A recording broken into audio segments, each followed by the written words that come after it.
kita akan belajar mengenai graf planar dan graf bidang. Nah, sekarang kita lihat definisinya. Graf planar yaitu graf yang digambarkan pada bidang datar dengan sisi yang tidak saling memotong ya, bersilangan. Nah, contohnya ini adalah graf planarnya, yaitu graf yang digambarkan pada bidang datar dengan sisi yang tidak saling memotong. Nah, ini kan tidak ada sisi-sisi yang saling memotong ya, semuanya aman ya, tidak ada yang berpotongan. Nah, kemudian di sini belum tentu graf yang secara kasat mata terlihat sisinya saling berpotongan tidak planar ya. Mungkin saja graf tersebut yaitu graf planar karena graf tersebut dapat diubah atau digambarkan kembali dengan cara yang berbeda, yang sisinya tidak saling berpotongan. Nah, maksud dari kalimat ini yaitu kita lihat berikutnya. Nah, misalkan kita lihat graf yang sebelah kiri yang saya tunjuk ini. Nah, ini kan kalau kita lihat secara kasat mata, ini kan terlihat ada sisi yang berpotongan ya. Nah, ini kan berpotongan sisinya.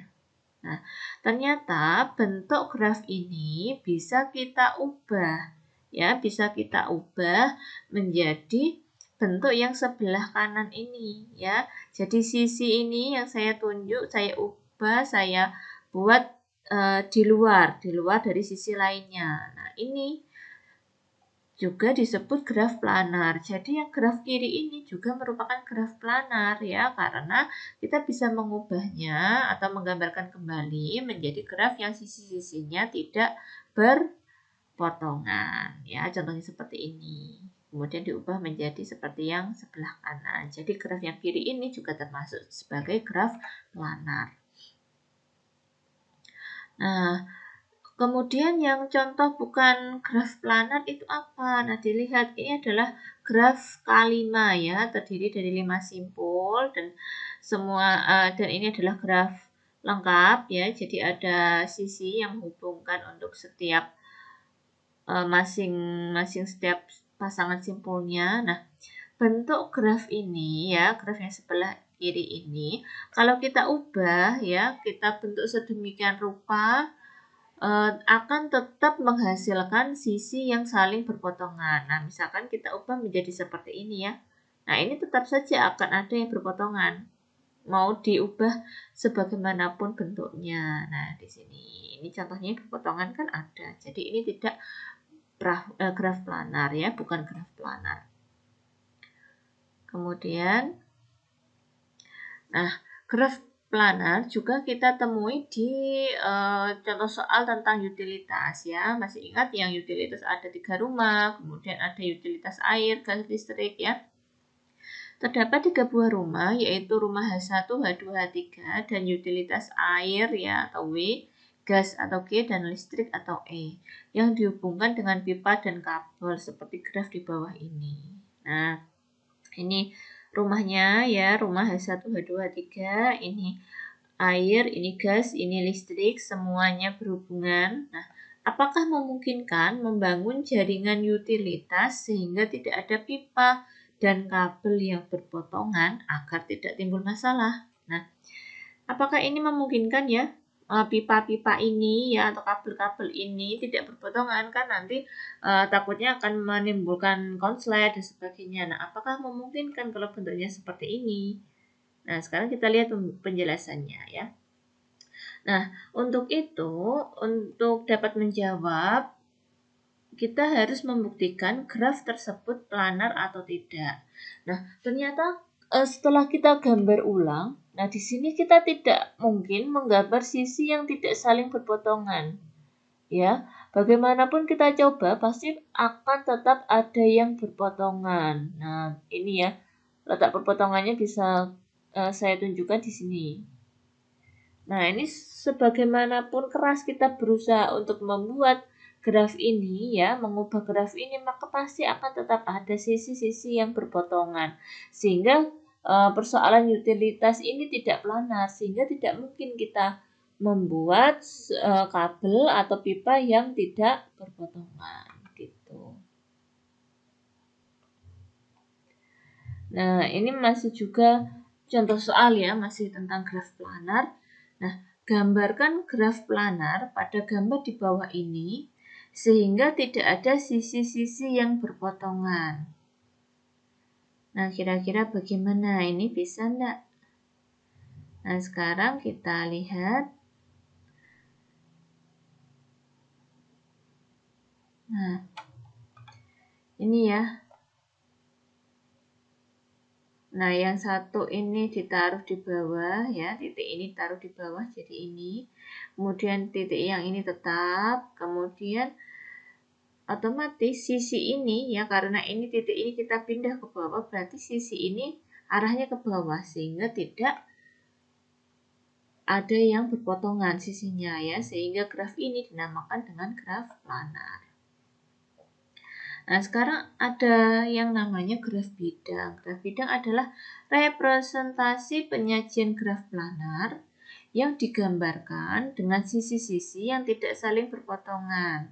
Nah, kalau graf A, graf B, dan graf C merupakan graf planar kan? Jelas ya. Yang A merupakan graf planar karena bisa kita ubah bentuknya sehingga sisinya tidak ada yang berpotongan. Kemudian graf B ini jelas graf planar karena tidak ada yang berpotongan sisinya. Yang C ini juga graf planar karena tidak ada yang berpotongan sisinya. Nah, dari ketiga gambar ini mana yang merupakan graf planar sekaligus graf bidang? Nah, yang graf bidang adalah graf B dan graf C.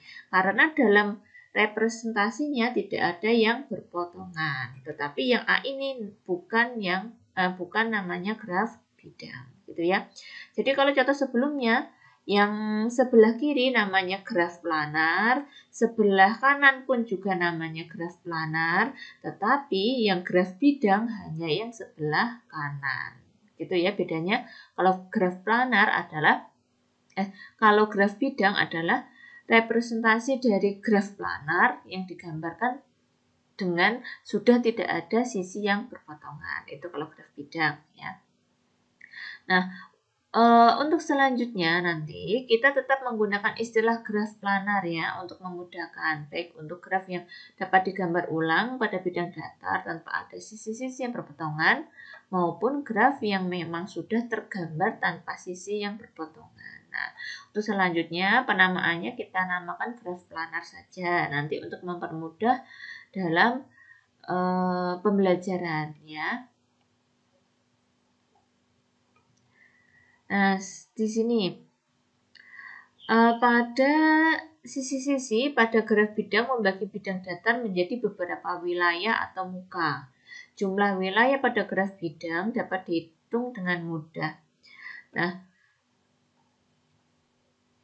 graf planar, nah tadi kan kenapa ini awalnya kok graf bidang, kemudian ini namanya graf planar. Nah, penyebutan graf bidang dalam bentuk graf planar ini kan sudah disebutkan di slide sebelumnya ya Pak, bahwa nanti kalau ada graf bidang tetap kita menuliskannya adalah graf planar.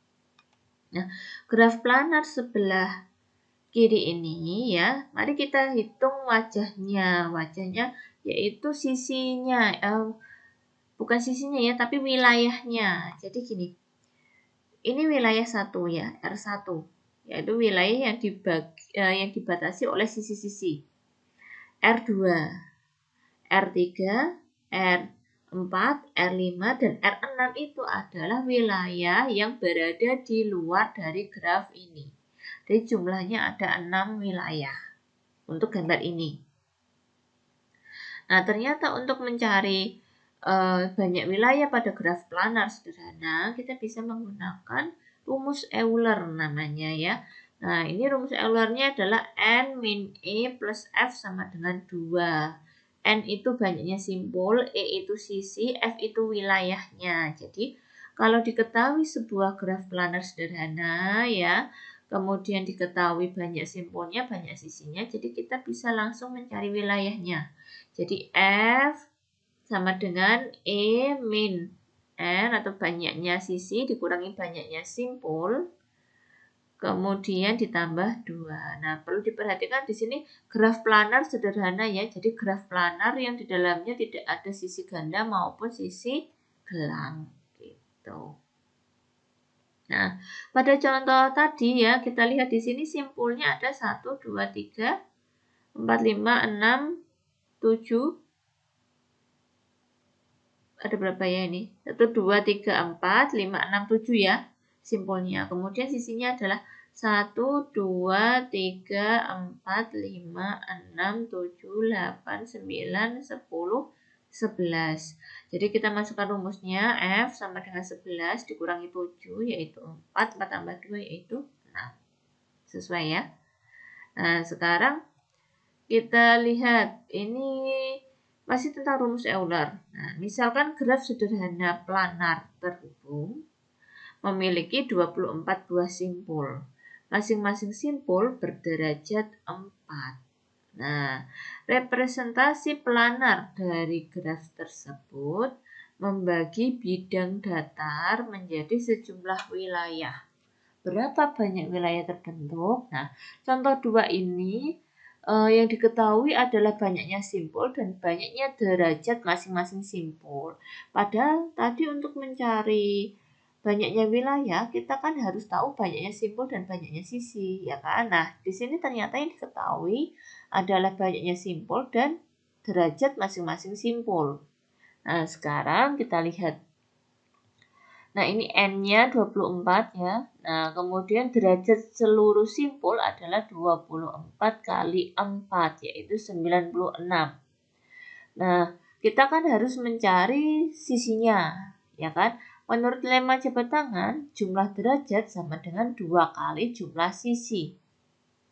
Berarti kalau kita mencari jumlah sisi, di mana diketahui jumlah derajat, tinggal kita bagi 2. Jadi jumlah sisinya adalah jumlah derajat dibagi 2, 96 dibagi 2 yaitu 48. Nah, jadi banyak wilayahnya adalah 48 dikurangi 24 ditambah 2. Jadi jumlah wilayahnya adalah 26. Gitu. Nah, ternyata di sini ada yang namanya ketidaksamaan Euler ya atau hukum akibat dari Euler, yaitu jika G adalah graf sederhana terhubung dengan E adalah jumlah sisi dan V adalah jumlah simpul, yang dalam hal ini ya jumlah simpulnya lebih dari sama dengan 3, maka berlaku kesamaan Euler, yaitu sisinya pasti kurang dari sama dengan 3 kali jumlah simpul dikurangi 6. Ini namanya hukum ketidaksamaan Euler. Nah, contoh ketidaksamaan Euler itu seperti apa? Nah, kita lihat graf keempat. Ini graf keempat ya. Di samping terdapat simpulnya 4 dan sisinya 6. Nah, ini memenuhi E kurang dari sama dengan 3V dikurangi 6. Ini kan rumus ketidaksamaan Euler. Nah, kita lihat, kita masukkan ya. Ini kan V-nya kan lebih dari sama dengan 3 ya, karena V-nya 4. Nah, tinggal kita masukkan ke ketidaksamaan Euler. 6 kita masukkan sebagai E, V-nya sebagai 4, 4-nya sebagai V. Nah, berarti 6 kurang dari sama dengan 3 kali 4 itu adalah 12. 12 dikurangi 6 yaitu 6. Jadi kan 6 sama dengan 6 toh. Nah, ini kan memenuhi ketidaksamaan Euler.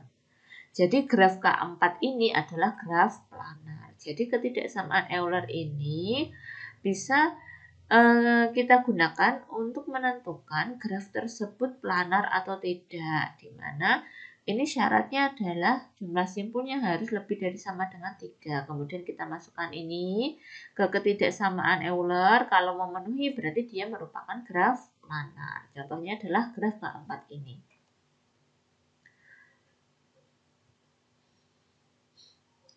Nah, sayangnya meskipun suatu graf planar sederhana memenuhi ketidaksamaan Euler, tidak selalu menjamin keplanaran suatu graf ya. Contohnya graf apa? Yaitu graf 3,3 ini ya. Sekarang coba kita lihat, kita masukkan ke rumus Euler-nya. Di sini V-nya banyak simpulnya kan 6, jadi memenuhi ya V lebih dari sama dengan 6. Kemudian kita masukkan ke ketidaksamaan Euler. E-nya adalah 9, kita masukkan 9 kurang dari sama dengan 3 kali 6, 18. 18 kurang 6, 12. Harusnya betul ya. 9 kurang dari sama dengan 12. Harusnya dia graf planar. Tetapi ketika kita mencoba untuk membuat atau merepresentasikan graf ini menjadi graf yang tidak mempunyai sisi yang berpotongan, itu tidak bisa ya. Jadi graf K3,3 ini merupakan graf yang tidak planar walaupun dia memenuhi ketidaksamaan Euler. Nah, di sini ternyata ada pengecualian ya untuk kasus K3,3 berlaku rumus akibat. Rumus akibatnya adalah yaitu jika G adalah graf sederhana terhubung dengan E adalah jumlah sisi dan V adalah jumlah simpul. Yang dalam hal ini V-nya lebih dari sama dengan 3 dan tidak ada sirkuit yang panjangnya 3, maka berlaku E lebih dari E kurang dari sama dengan 2V min 4. Nah, coba kita lihat ya. Contoh ini tadi.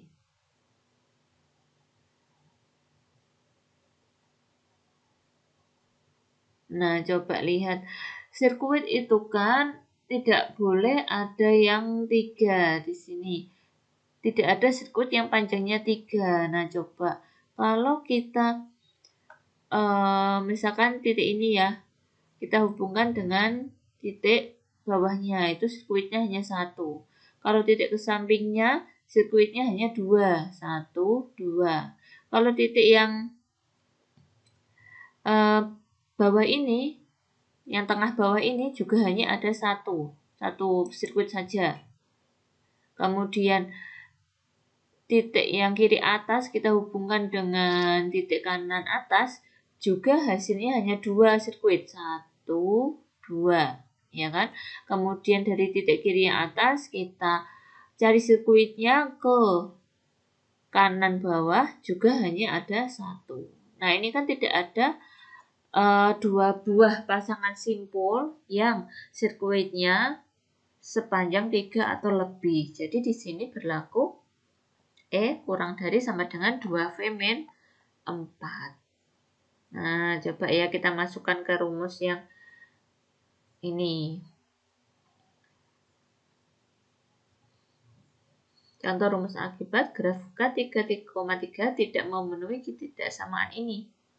E kurang dari sama dengan 2N min 4. N-nya adalah 6, E-nya 9, 2 kali 6, 8. 8 dikurangi 4. Nah, ini harusnya 4 ya.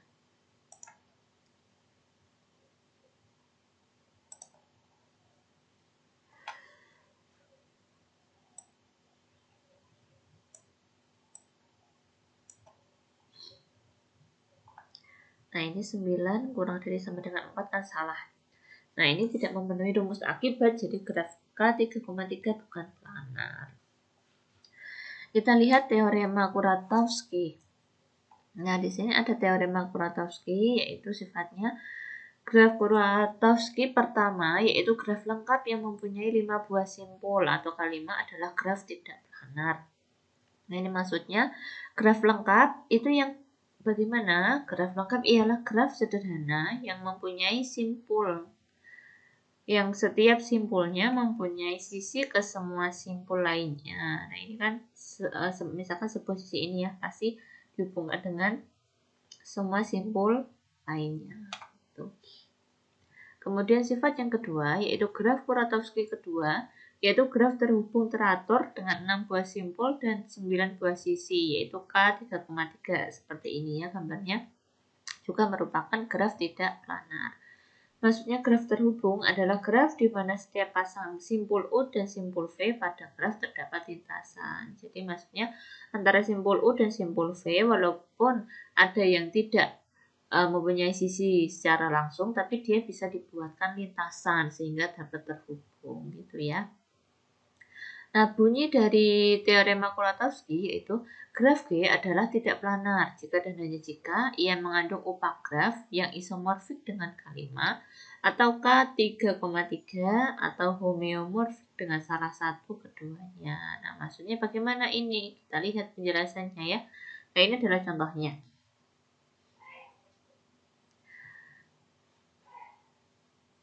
Nah, ini sekarang kita lihat.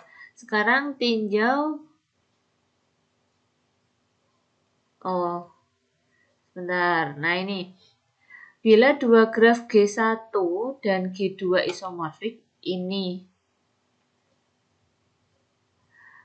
Bila dua graf G1 dan G2 isomorfik, nah maksudnya adalah kedua graf tersebut sama, hanya penggambarannya saja yang berbeda. Nah, ini istilah isomorfiknya, yaitu dua buah graf isomorfik, yaitu dua buah graf yang penggambarannya berbeda, tetapi graf tersebut sama. Nah, kita tinjau gambar di bawah ya. Di sini jelas ini graf G. Nah, di dalam graf G ini kan mengandung upak graf dari G1 ya, upak graf K33. Ya, di dalam graf G itu ada graf 33. Graf K33 atau di sini nah mengandung upak graf itu. Jadi, graf ini tidak planar. Ya, graf G ini tidak planar karena di dalam graf G ini terdapat graf K33. Nah, ini kan graf 33. Ini graf 33. Graf ini kan masuk di dalam ini toh. Nah, jadi graf G ini tidak planar. Kemudian kita tinjau graf G di bawah. G mengandung upak graf. Di graf ini mengandung upak graf G1 yang isomorfik dengan K33. Coba kita lihat. G1 dan K33 ini apakah sama?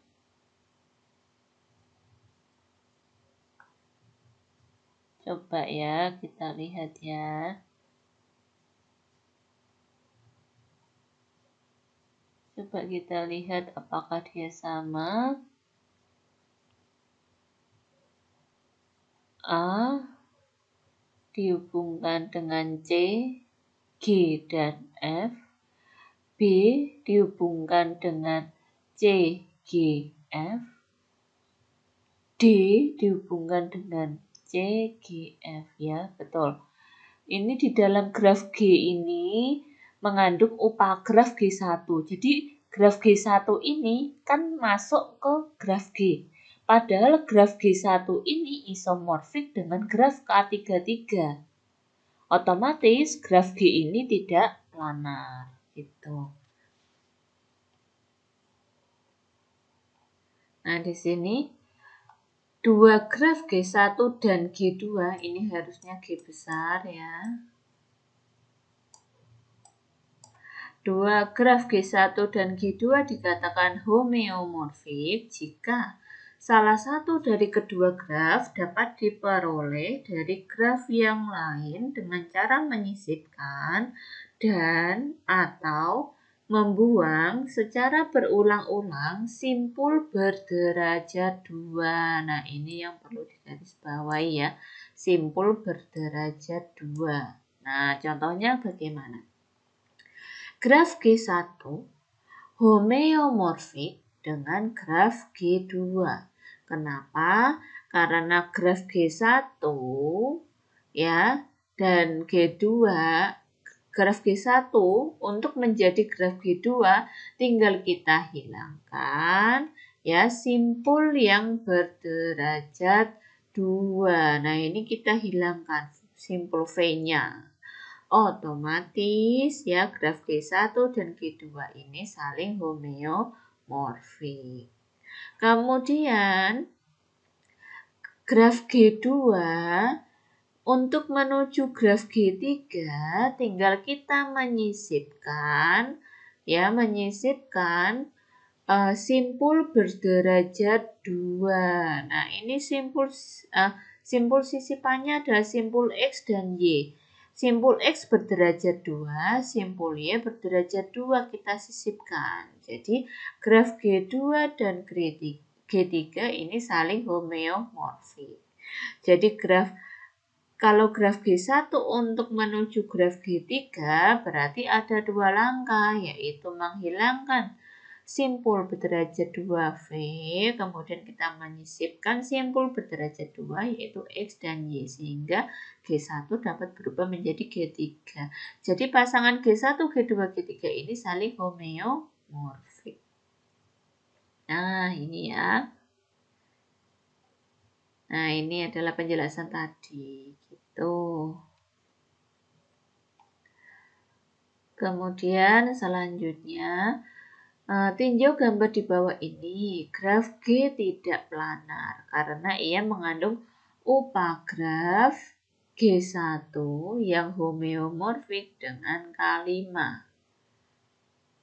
Nah, ini graf G ya. Di dalam graf G ini ada graf G1. Nah, graf G1 ini kan berada di dalam graf G. Padahal graf G1 ini homeomorfik dengan graf K5. Ingat ya, homeomorfik yaitu bisa menghapus, membuang atau menyisipkan simpul yang berderajat 2. Jadi graf G1 untuk menjadi graf K5 kan tinggal kita hilangkan simpul berderajat 2-nya yaitu simpul 1, simpul I, simpul B, simpul D, dan simpul F. Jadi graf K5. Sehingga ini graf G ini adalah graf yang tidak planar. Itu menurut teorema Kuratowski. Nah, ini contoh soal teorema Kuratowski.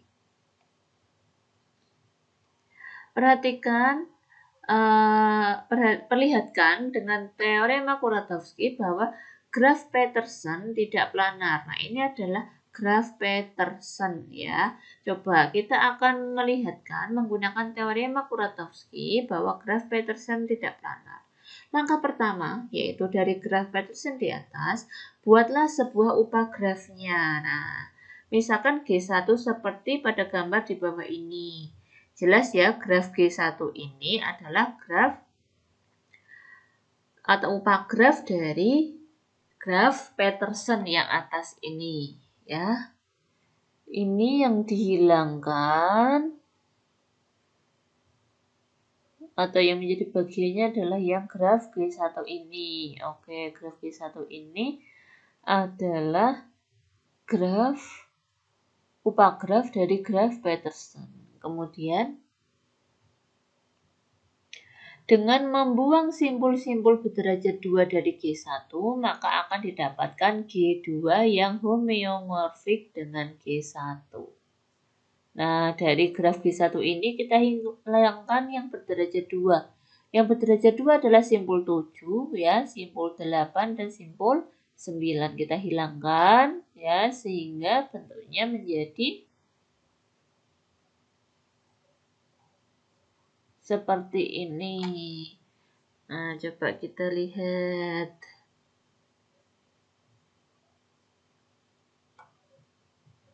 Oke. 7-nya hilang ya. Jadi 1 langsung terhubung dengan 4. 8-nya hilang berarti langsung 6 terhubung dengan 3. 9-nya hilang berarti 2 langsung berhubungan dengan 5. Jadi bentuknya seperti ini. Nah, ternyata graf G2 ini ya, graf G2 ini isomorfik dengan graf K33. Seperti ini ya. Ini graf 1, ini graf 1 menghubungkan 2, 4, dan 6, berarti 2, 4, 6-nya yang bawah. Graf 3 ya. Kemudian graf 5 di atas. Nah, otomatis karena graf Petersen dapat diubah sedemikian rupa sehingga berisomorfik dengan K33, maka graf Petersen ini tidak planar. Nah, baik ya. Nah, di sini kita lihat lagi. Nah, perlihatkan dengan teorema Kuratowski bahwa graf Petersen tidak planar. Nah, ini tadi ya. Kalau tadi kan per langkah, nah ini saya lihatkan perbedaan gambarnya. Awalnya graf Petersen ini, kemudian dari graf Petersen ini kita ambil upagrafnya saja, jadi sebagian saja. Berarti kita hilangkan yang simpul 10 beserta sisi ke-7, ke-8, dan ke-9 sehingga jadinya seperti graf 1 ini. Kemudian dari graf 1 ini kita homeomorfikan, jadi kita hilangkan yang simpul berderajat 2 yaitu simpul 7, simpul 8, simpul 9 sehingga simpul 1 langsung berhubungan dengan simpul 4, simpul 2 berhubungan dengan simpul 9. Simpul 2 berhubungan langsung dengan simpul 5, simpul 6 langsung berhubungan dengan simpul 3. Sehingga terdapat atau diperoleh graf 2. Graf 2 ini berisomorfik dengan K33 ya. Jadi dia grafnya sama, cuma bentuknya aja yang berbeda. Nah, bentuk ini kita ubah penggambarannya seperti yang graf ini, graf D, ya, graf K33 ini. Ternyata mereka saling isomorfik. Jadi otomatis graf Peterson ini bukan merupakan graf planar. Nah, baik, terima kasih atas perhatiannya.